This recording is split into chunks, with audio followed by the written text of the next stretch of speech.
could soon find out who you are and all kinds of details about you just by taking your photo with their phone. It's because of a new app called Name Tag. The programmers are working on it for Android, Apple, and Google Glass devices. The designer says the app uses facial recognition technology to match folks to their social media profiles.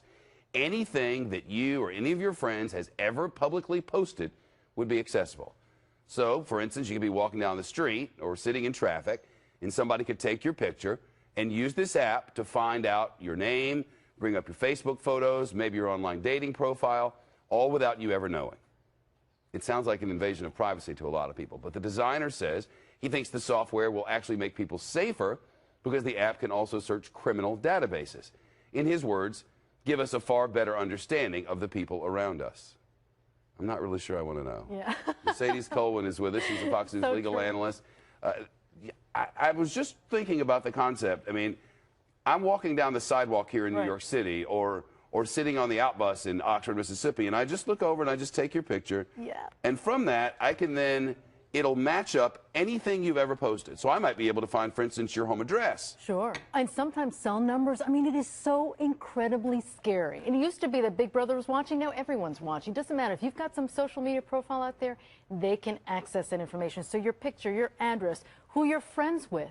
And frankly, criminals, you're going to be able to track criminals. They're not usually the ones that are going to be posting their profiles on social media. Sure. They're going to keep it on the DL. So who are they going to be really victimizing and targeting? People that don't want everyone to know their information. The people who are developing this app, and it's not out yet, it'll be out soon, but the people who are developing it say, we're going to tie this into sexual assault registries, sexual predator registries, so that if you take a picture of somebody, you'll know if that person is a sexual predator. I mean, that's really great PR for this particular app, but is that really going to function well? I mean, one, we don't have a national database. Jurisdictions, sometimes these people fall through the cracks. How many times have we talked about stories where these pedophiles are out there committing and preying upon other children? Why? Because their registry fell through the cracks, and suddenly they're in a different jurisdiction.